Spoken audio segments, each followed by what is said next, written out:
Good morning po mga kababayan ng sir. This is Jam, the Filipino channel ang inyong pong lingkod. So today is April 27, 2026 at tayo ngayon ay papunta dyan yan sa may Mini Mart Pure Gold sa may Pampano Street, Longos, Malabon.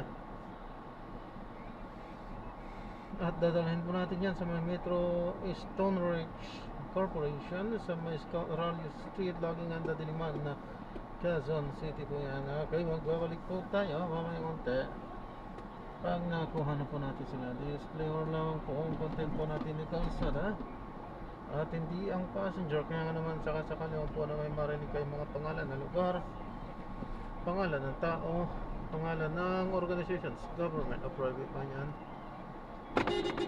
ay wala pong kinalaman ng channel na ito at wala pong pinapatungkulan. Lahat po ng pinag-uusapan dito ay pawang dito lamang po yan sa loob at wala pong pinapatungkulan sa labas. Magbabalik po tayo mamaya konti pag nakuha na po natin sila. So tara, makinig tayo ng mga nagbabagong balita at talakayan habang tayo papunta doon yan sa ating pick-up area.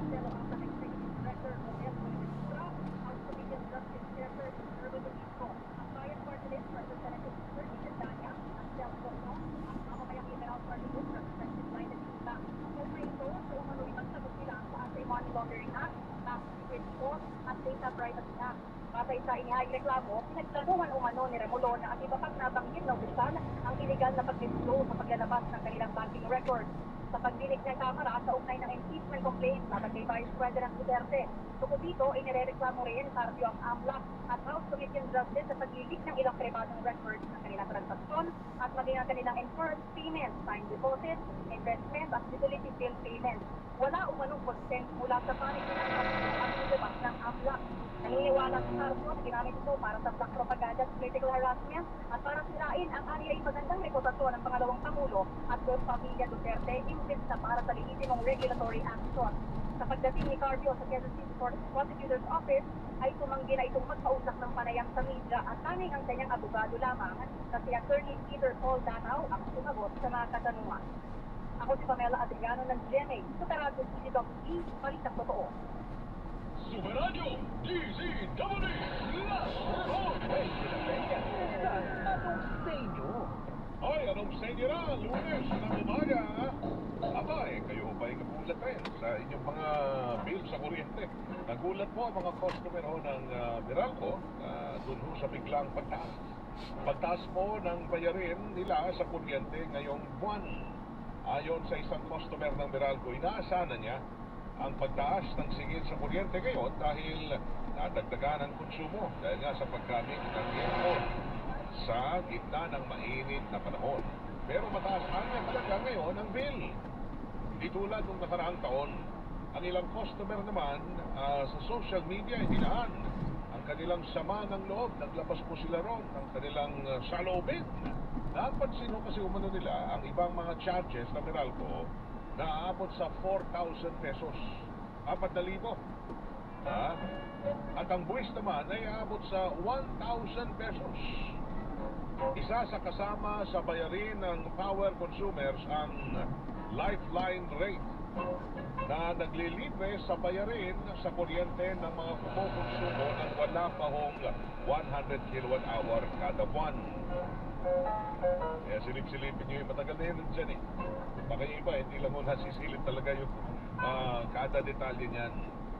Ngayon, dahil nga sa lifeline rate law na yan, pinalawak pa ho ng gobyerno ang lifeline rate program na ito para maisama sa programa na yan ang mga miyembro naman ng 4Ps na mababa ang konsumo sa kuryente nila. Paliwanag naman ni Ginoong Joe Santariaga, ang Vice President at tagapagsalita ng Meralco, ang gobyerno ang nagtatakda ng pass-on charges sa mga power consumers ng bayarin ng beneficiaries ng Lifeline program. Iyan ang ating bungad ngayong umaga sa ating anong sa inyo, mga kapuso.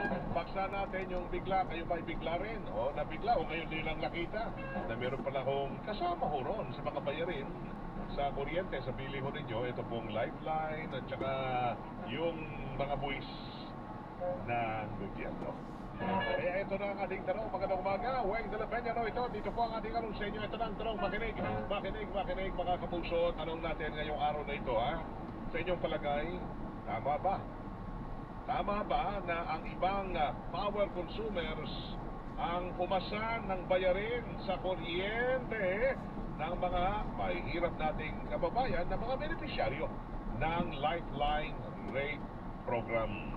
Tama ba o hindi tama yan, ha? Na ang ibang mga power consumers ang pumasan ng bayarin sa kuryente ng mga mahihirap na benepisyaryo ng Lifeline Rate Program, mga kapuso?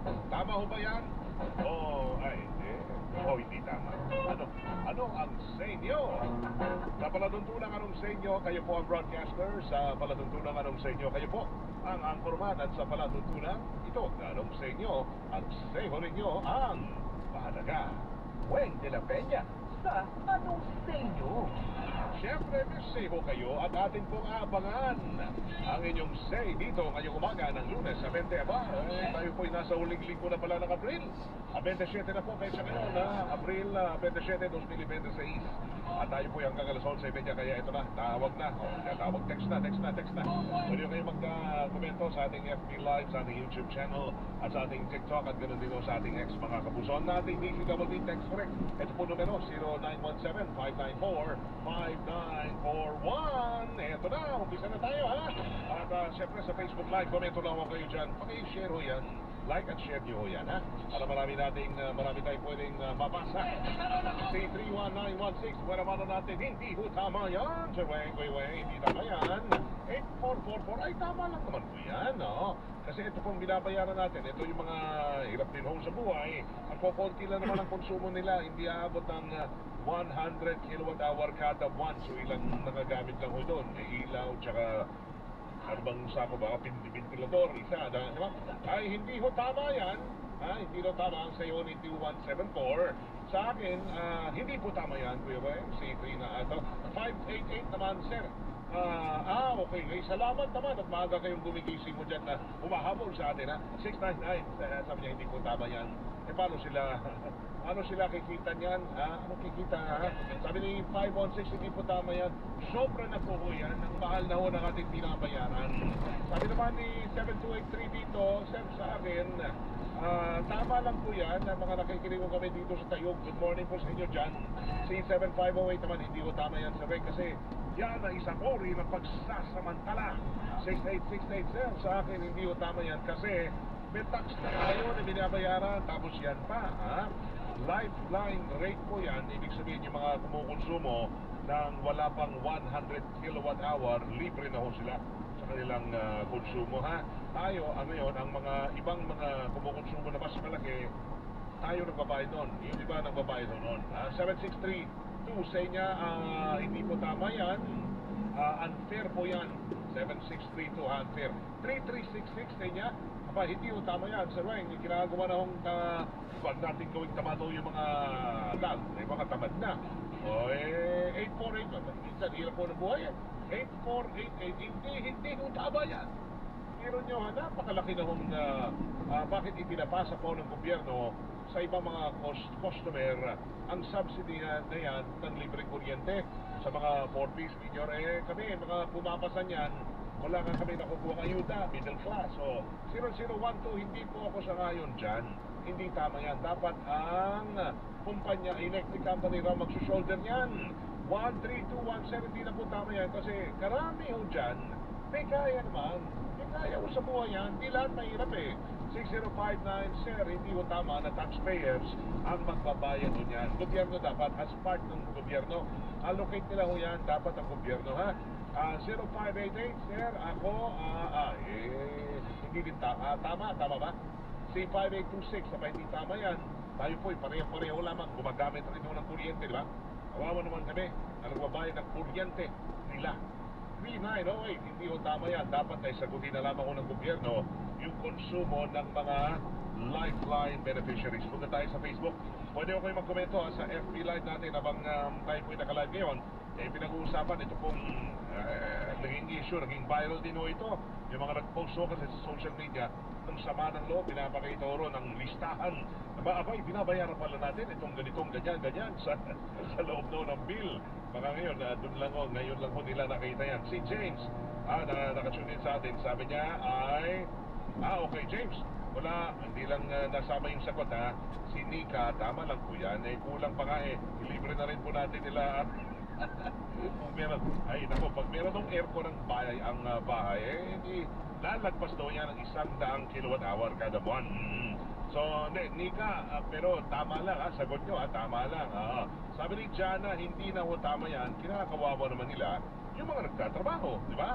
Lahat na lang pinapaasa ho sa mga middle class. Si Ma'am Linda, hindi ho tama yan. Ano sila? Hello? Hindi ho. Hello? Sabi ni Kem, sir, good morning. Hindi ho makatanungan yan. Oo. Nasa ng justisya niyan. Kaya Meralco, taga-kolekta lang ho sila. Sila ho naman ay sumusunod lang. Ang utos ng gobyerno, batas na ho yan. Lifeline na yun. Yan po ay kasama sa mga bayarin. Binibil sa inyong kuryente. Tapos, meron din hong tax yan. Siyempre, buwis. 1,000 pesos. Aabot sa ibang mga charges o 4,000 pesos.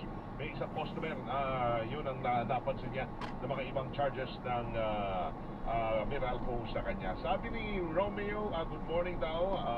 Si Ben naman, hindi po tama yan, Sir Wayne. Kawawa naman po kami nagbabalat po ng buto para kumita. Tapos, yun lang. May pambayad ko kami ng bill, pambayad ng bill, tapos yung iba, binabayaran din pala namin. Sige, komento kayo, FB Live, Super Radio, DCBB lamang. Syempre, sa ating text correct, 0917-594-15250, hindi daw tama yan. Sabi naman ni 4187, hindi tama yan. Marami na ho sila nakukuhang favor sa gobyerno. Ano naman ho kami yung mga middle class? Si Beng, taga Montalban, 2667, hindi tama yan. Ilang milyong pamilya ang binabayaran natin, nagbabayad ang bill nila. Sino ba ho nagpasar? Batas na ho yan. Sabi ni 1545, sir, hindi po tama yan.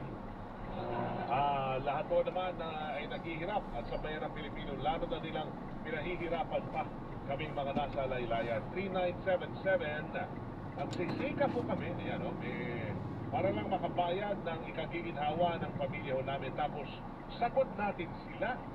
Di pa ho na kasama dyan, yung mga illegal connection, yung mga jumper, nasa ang fairness dyan.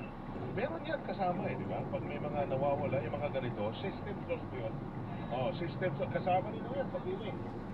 Pag nawala ho, di ba? Dali lang po Sige po. Tumaas. Ang bayarin, taas napansin nila doon, may mga ibang charges ka lang. Aabot daw sa depende kung gaano ka laki ang inyong kinukonsumo sa kanila, 4,000 pesos other charges. Tapos meron pang buwis. Yan buwis, bayarin sa gobyerno, 1,000 pesos. Isa sa kasama sa bayarin mo dyan ng mga power consumers ang lifetime rate na naglilibre Ay, kay Ma'am Terry, ano po?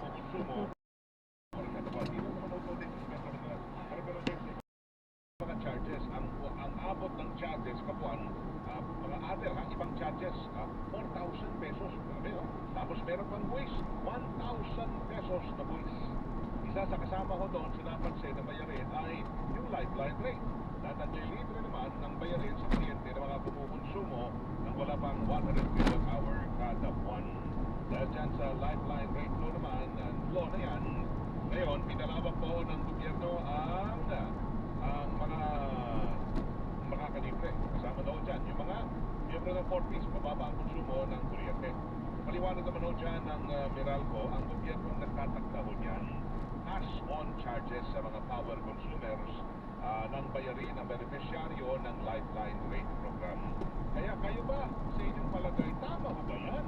O hindi tama na ang ibang mga power consumer ang pumasan ng bayarin ng kuryente ng mga mahirap na konti lang naman ang konsumo ng kanilang kuryente sa bahay. Sila ay beneficiaryo ng Lifeline Rate Program. Tama ba yan? O hindi? Tama. Next go. 0917-594-5941 sabi ni 5563. Hindi ko tama yan, sir. Kawawa naman po. Baka malugyo yung mga electric cooperatives na. malulugyan sila. Hindi ko sa kanila yung binabasa ko yan, kundi sa mga consumer mismo. Oo. Si 3977, hindi nyo silipin naman naman natin siguro mabuti yung mga miyembro ng Corpus, ha? Baka hindi sila naman talaga qualify, eh. May maayos naman yan, at check naman daw talaga. Oo.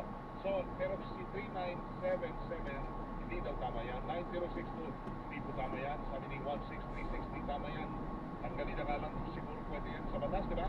Nagtagal naman ang mga natatanggap na ho ng pera ng mga beneficiary ng Corpus. Huwag na yung ganitong setup daw. Kasi may mga beneficiary na hindi naman ho mahirap daw, kaya dapat investigahan din. Yan, no? Sabi naman ni 4650, hindi tama yan sa bank. Sana kasi pangako na yan eh. Okay. Para, dapat silipin talaga paano talaga mapababa pa yung ating mga bayarin sa kuya. Kalaki na ganyan. Silipin nyo yung mga nuclear power plant natin dyan. Meron pa tayo. Sarado lang. 31763. Ay, hindi ho tayo. Hindi kami nagbigay ng consent yan kaya hindi tama yan. Hindi daw sila na-consult. Paano yun? 8474. Hindi ho tama sa kanang akin, ha. Hindi ho tama daw yan. Si Enan, mali ho yan. Ginagamit na ni Juan na babayaran naman ni Pedro Maniata at ganyan. Nadami lalo mga hindi nagsisikap po dyan, ha? 6903, sir, tama na po yan. Dapat nga, pati yung tubig, bahan. Sabi, so, ibinigay na lahat, ha? Hindi, pero siguro, 6803, hindi na po tama yan. Tanda natin sa Facebook, habol tayo ng oras, ha? Sa Facebook po dito, sabi ni, Romeo, salamat, Ma'am Teresita, hindi na po tama yan. Si Sunny, sir, sa akin, hindi po tama yan, ha? Kami ho ay mga nagbabayad, di ba? Hindi naman nung pinapahiram sa amin ang konsumo ng kuryente. Sabi ni Ben, hindi po tama yan, Sir Weng. Kawawa ho naman kami mga nagbabayad po ng buto. Sabi ni Eduardo, Sir Weng, hindi tama yan. Sabi ni Socorro, Sir, hindi po tama yan. Paano naman po yung mga konsumer na hirap din sa buhay? Dapat ho dyan ay ipasa ho sa mga mismong kumpanya ng kuryente. Oo. Ito, sabi naman ni Ma'am G, hindi ho tama yan. Ayaw ang sasagot, ipasagot nila yung yan sa mga mas mayaman. Yung mga medyo marami ang kita talaga yun. May mga working class dapat yan, hindi yung tama yan sa amin, ha? So sabi ni James, okay. Si Jude, aba. Sino ba ang nagkakaroon ng ideya ng ganyan? Kami nga, itong tipid na tipidin sa kuryente, ang dapat ay mag-shoulder yan, gobyerno. Salamat. Si Ma'am Felina, hindi po tama yan sa ring. Dapat gobyerno ang nagbabayad ho dyan, ha? Hindi daw tama. Sabi naman ni Eric, hindi po tama yan. Dapat bigyan ho ng mga LGU ng trabaho yung mga nasa 40s.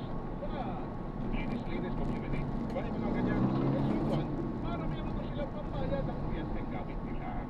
Hindi ho siya ipapasa sa amin. Hindi ho tama yan. Si Pang Linda naman, hindi ho tama yan. Salamat, ha? Jade naman, hindi ho tama yan. Si Jerry C, hindi tama yan. Ipitan po tayo, pero hindi tama yan, ha? Pero. Salamat, ha? Habang si Remy at si Sir, thank you po ninyo. Salamat sa mga reflection sa atin. Sabi ni 217 Baligan, hindi tama, ha? Ito na, tanong natin ngayong bukas ng bagong linggo, ulit linggo ng Abril, 27 ng Abril. Tanong natin sa inyo palagay, tama ba na ang ibang mga power consumer ang pumasan ng bayarin sa kuryente ng mga mahihirap na beneficiaryo ng Lifeline Rate Program? Ang naging resulta, 7% tingin nila, tama lang mo yan. Subalit, ang mga nagsabi na hindi tama yan. 91% ang sigo nila, hindi tama na ang ibang mga power consumer ang pumasan ng bayarin sa kuryente ng mga mahihirap na beneficiaryo ng Lifeline Rate Program. Yun, no? Pero sa palatuntunan anong sa inyo, kayo po ang broadcaster. Sa palatuntunan anong sa inyo, kayo po ang anchorman. Sa palatuntunan anong sa inyo, ang say ho ninyo ang mahalaga. Wait, Pilapenya. Sa anong sa inyo? Salamat mga kapuso. Bukas ulit na tayo sa anong sa inyo. Susunod na, Paring Oli at si Paring Lala. At si Paring Lala, Rocket, si Paolo Villana pala makakasama nyo. Super balita sa tanghali nationwide. Ako naman ibabalik mami ang squadron ng hapon. Double Mind sa Double B kasama si Weng Salvacion. Salamat mga kapuso. Adios, gracias, senyor. Weng de la Peña, mga kapuso dito sa Super Radio DCWD. Walang kinikilingan, walang pinoprotektahan. Noon at ngayon, serbisyong totoo. Weng de la Peña, sa anong sa inyo?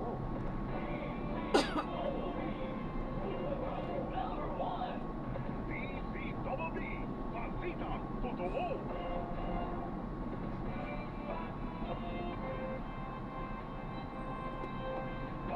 Sa balita,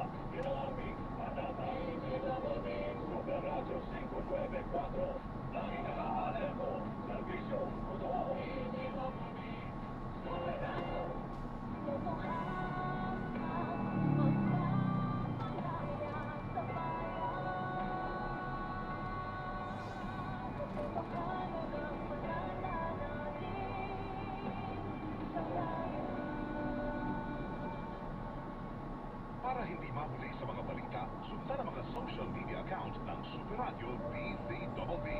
Mag-subscribe sa aming YouTube channel at i-follow kami sa Facebook, TikTok at X. Hanapin lamang ang Super Radio DZBB para makita ang aming mga official social media account. Tutok na para sa mga balitang tama at totoo, mga kapuso.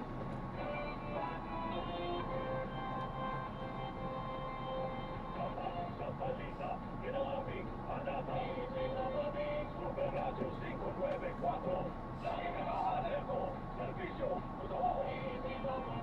Kapuso nyo, sa radyo.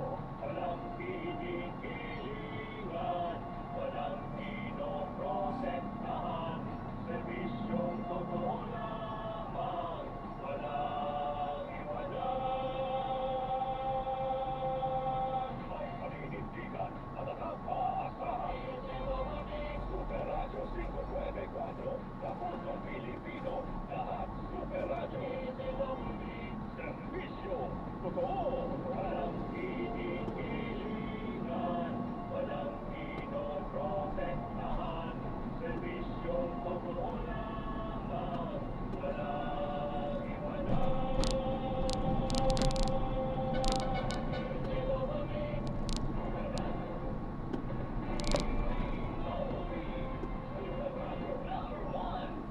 DZBB, balitang tama, balitang totoo.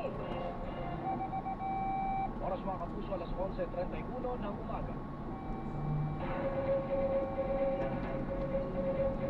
Narito ang mga pinakauling kaganapan ngayong tanghali. Super Balita sa tanghali, nationwide. Hatid sa inyo ng Super Radio, DZBB, at lahat ng Super Radio sa buong Pilipinas. Super Balita sa tanghali, nationwide. Balitang walang kinikiligan at walang pinoprotektahan. Narito ang inyong mga pinagkakatiwalaang tagapagbalita.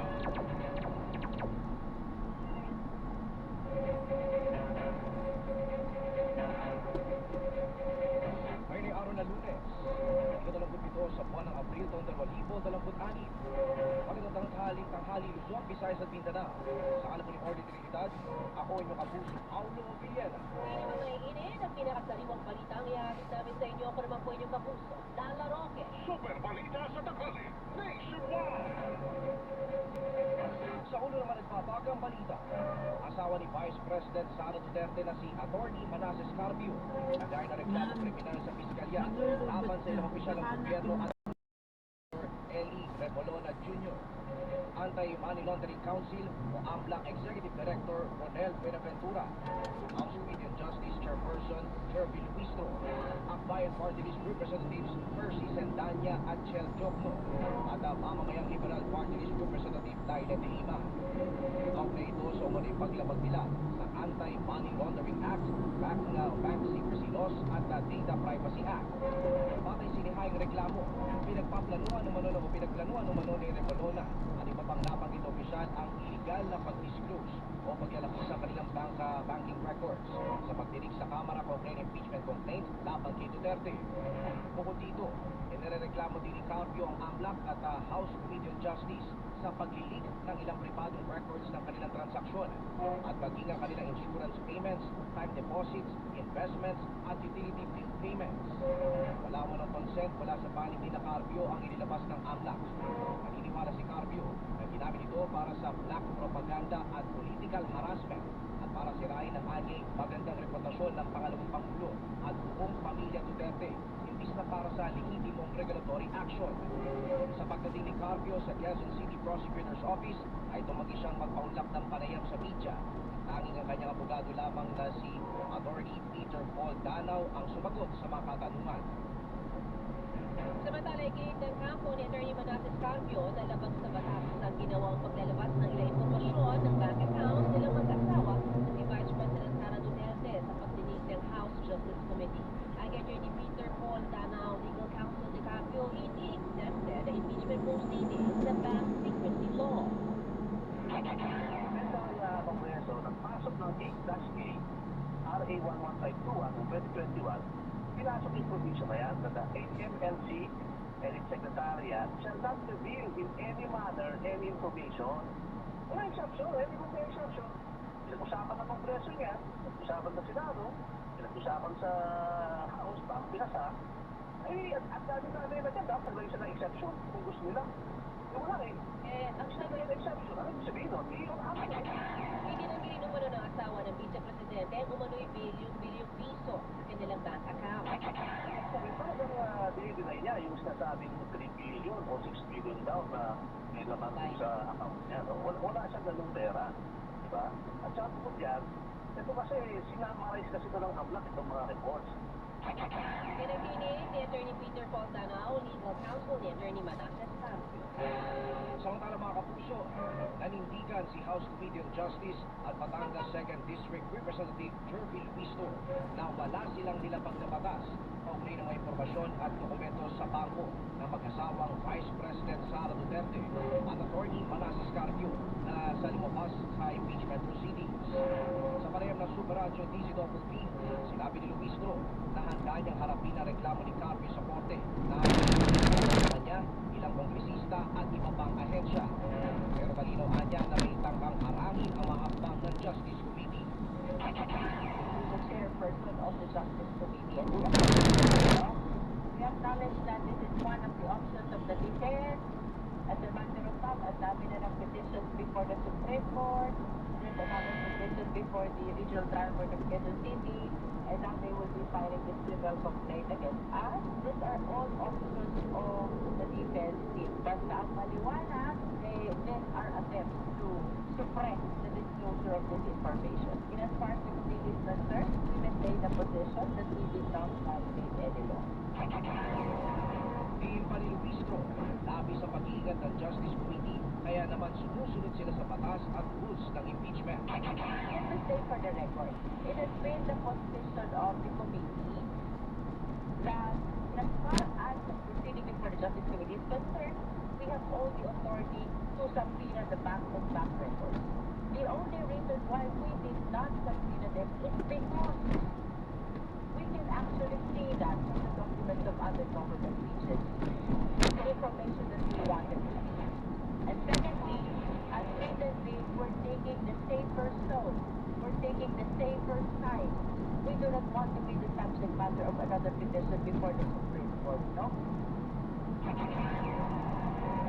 Samantala sinabi ni Luistro na tuloy sa April 29 ang impeachment hearing laban kay Duterte kung saan tatalakayin ang pagbabanta niya sa buhay ni Pangulong Ferdinand Marcos Jr., First Lady Liza Araneta Marcos at dating House Speaker Martin Romualdez. At pagkatapos ito, sige nang gawin ang botohan para sa probable cause.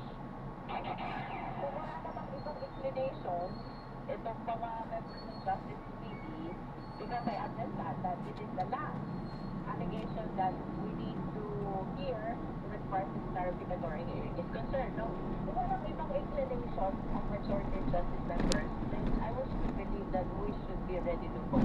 The Justice Committee should be ready to vote at the end of the hearing on April 29. Yan po ang tinig ni House Committee on Justice at Batangas 2nd District Representative Jervil Luistro. Pinayuhan ni Akbay Park District Representative Percy Santana ang kampo ni Attorney Manasseh Carpio na magbasa ng batas para malaman na exempted sa bank secrecy law ang impeachment process. Kasunod ito ng sinabi ni Attorney Peter Paul Danao, legal counsel ni Carpio, na walang exemption ng nasabing batas at sapat ang ginawang paglalabas ng ilang informasyon ng bank account sa pagdinig ng House Justice Committee. Ayon kay Santana, matibay naman ang kanilang basihan kaya hindi sila nangangamba sa reklamo ng kampo ng mga Duterte. Nagsil tayo habang nabalitaan natin kakasuhan tayo. Okay. Kasi alam naman natin na ito ay classic 32. Sila ay kapag nabubuko o nagsusukola o nang ginagawa tumasin sa order. Well, pagpasok mo sila at tayo ay magsusukoon. No? Gusto po ang gusto po natin ay report on actual bank account, suspicious transaction at confirmed transaction. So yun po ang report sa atin na ang yung aktual na laman, i-adjusted at global cookies lamang over ng processors at over transaction. Naniniwala si Santana sa pagtanggi ni Carpio na wala itong bilyong-bilyong piso sa bank account. Kung yun ang kanilang kwento, kwento nila yan. Kasi pag nandun nila, hindi depende lang sa sarili nila. Pero, mas naniniwala ako dun sa dokumento at sa report na meron tayo sa akin. Yan ang hinihingi niya sa Representative Percy Santana. Super balita sa tanghali. Nationwide. Reklamo ni Atty. Manasseh Carpio laban sa House Justice Committee at ilang ahensya. Pangpagulo lamang ayon kay Congressman Terry Ridon. Mag-asawa Duterte Carpio, maraming dapat ipaliwanag tungkol sa kanilang yaman. Detalye ng balitang yan mula kay Isa Avendaño Man. Isa, pasok. Tahasang tinawag ni Tito Sarong Party List Representative Terry Ridon na pangpagulo lamang ang isang pangreklamo ng mister ni Vice President Sara Duterte na si Atty. Manasseh Carpio laban kay House Committee on Justice Chairperson Jervil Loizo, ilang pangkongresista at ahensya kaugnay ng pagsasapubliko ng mga record ng Anti-Money Laundering Council o AMLAC. Ay kay Ridon, isa sa mga membro ng House Committee on Justice, hindi sinagot ni Carpio ang mga lumabas na impeachment hearing tungkol sa 6.77 billion pesos na halaga na nabanggit ng AMLAC ng transaksyon at record din ng mag-asawa. Sa madaling salita, hindi pinanggi ng mag-asawa Duterte Carpio ang mga numero at ang kinwestiyon nila ay kung paano ito nalaman. Ani Ridon, dapat sagutin kung saan nanggaling ang nasa 4.43 billion pesos na pumasok sa account sa mag-asawa Duterte Carpio. Kung ikukumpara rin sa deklaradong income at net worth, may malaking agwat na balot na kailangan ipaliwanag. Ikalawa, saan napunta kung saan ginamit ang 1.55 billion pesos na lumabas sa account sa mag-asawa at kahit ibawas sa outflow, may natitira pa rin ang 2.88 billion pesos na debt inflow. Ibig sabihin, may malaking halaga ng pera na pumasok at nananatili at iyon ang kailangan ipaliwanag. Si Ridon, hindi ito usapan ng sekretarya kung paano na ilabas ang informasyon kahit paano niya ipapaliwanag ang bilyong-bilyong pumasok, gumalaw at nanagili sa kanilang account. At kung hindi ito may papaliwanag sa taong bayan, nagbubukas pala ito ng issue ng unexplained wealth o hindi maipaliwanag na yaman at maaaring umabot sa betrayal of public trust. Ako si Sawendayo, SME sa radyo, DCWD, balita sa babo. Ito ang super balita sa tanghali. Nationwide. Tuloy-tuloy tayo sa mga balita, mga kapuso. Oras natin, alas 11:44 ng umaga. Aminado si Justice Secretary Frederick Vida o posibleng hindi pa nila may sama pa uwi sa bansa si dating Congressman Zaldico. Sa kabilayan na nauna informasyon na nahuli ang dating kongresista at nasa kustodiya ng mga otoridad ng Czech Republic. Ayon kay Vida, nakatakda silang makipagpulong sa Ministry of Justice ng Czech mamayang alas 2 ng hapon, oras sa Prague, o alas 8 ng gabi, oras sa Pilipinas. Doon umano inaasahang mabibigyang linaw ang kinaroroonan kay Jonico at kung nakapag-apply pa ito ng political asylum. Sinabi ni Vida na bagamat hindi nila may sasama si Bo pabalik sa Pilipinas, hindi naman umano sila uuwi ng empty-handed o walang dalang informasyon tungkol sa dating kongresista. Yan ay matapos sila makakuha ng tinatawag na workable intel. Kinumpirma naman ang kalihimang ulat na sumailalim sa kustodiya ng otoridad ng Czech Republic si Go, pero hindi niya masagot kung ilang araw itong nanatili sa kanilang kustodiya. Malabo na maging state witness anomalya sa flood control project ng dating Ako Bicol Party List Representative Zaldico. Ito ang pananaw ni Attorney Antonio Bucoy, miyembro ng Free Legal Assistance Group of FLAG na panayam ng Super Radio, DCWB. Paliwanag ni Bucoy, si Go ang siya itinuturo na most guilty at lumalabas na mastermind sa katawalian sa flood control scandal. Hindi na pa pwede maging state business eh. Bakit? Ano ba yung, hindi na ba yung state business?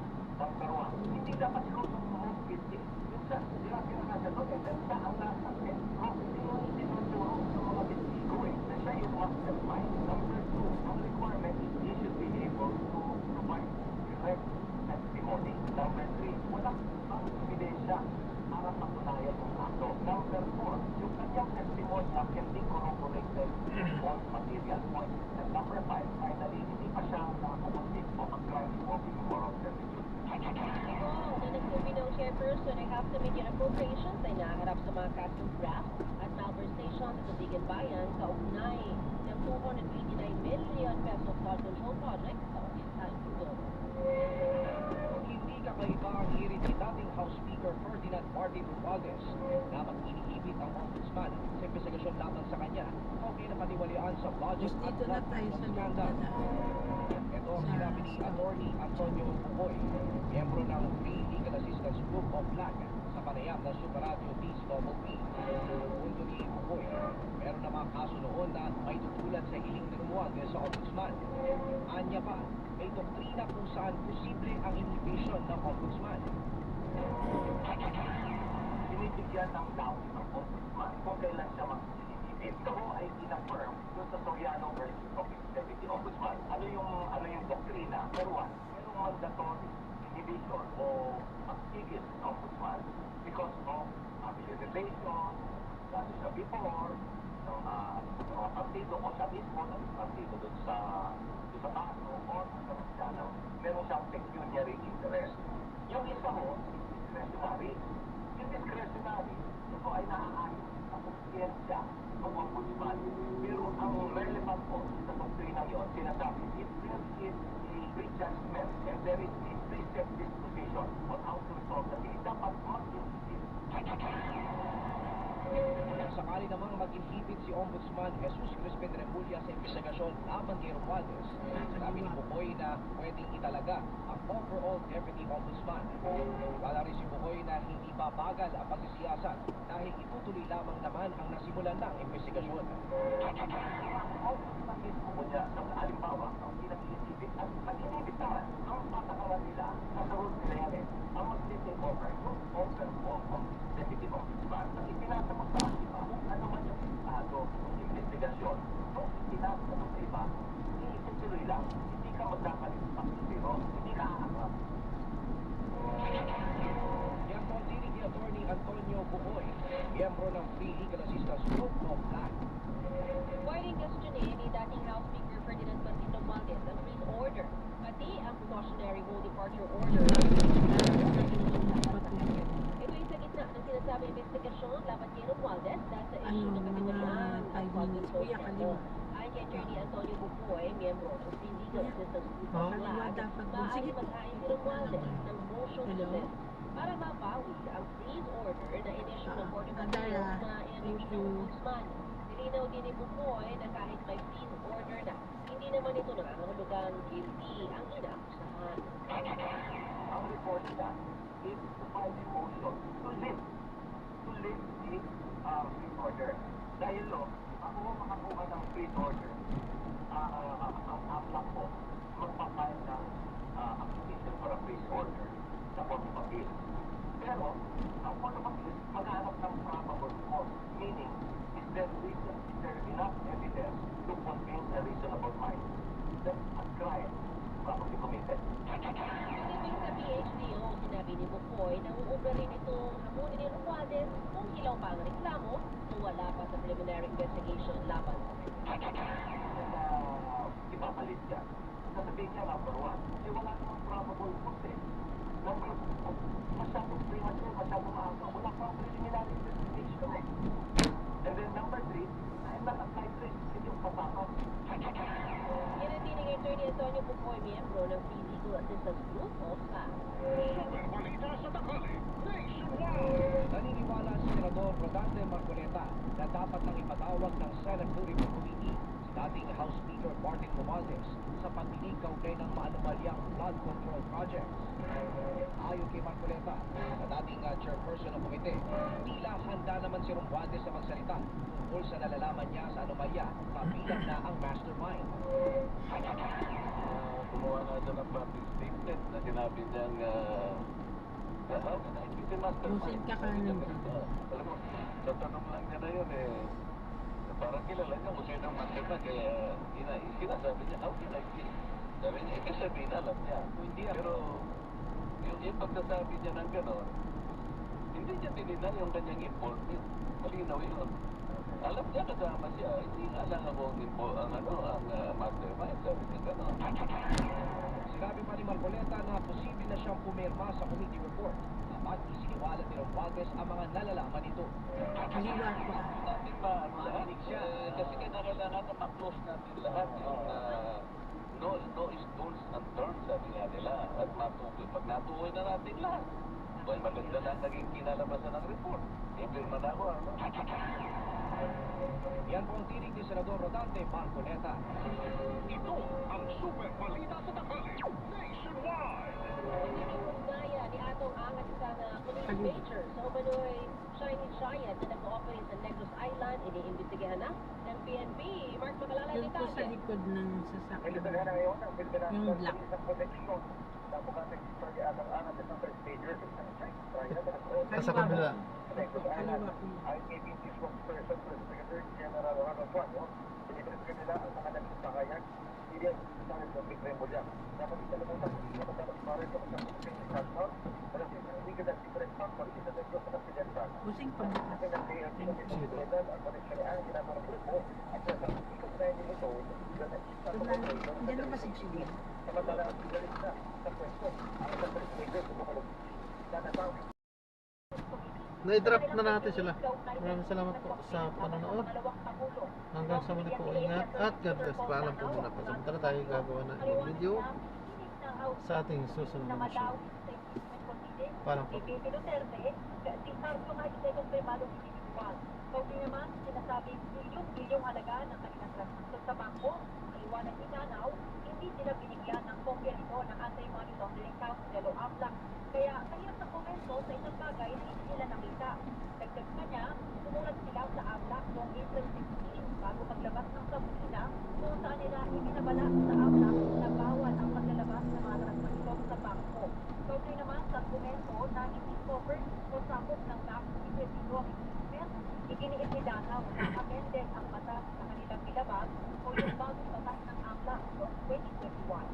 Ako si Pamela Adriano ng Clinic sa Radyo Discovery. Balikan mo. Ito ang super balita sa tanghali nationwide. Susunod sa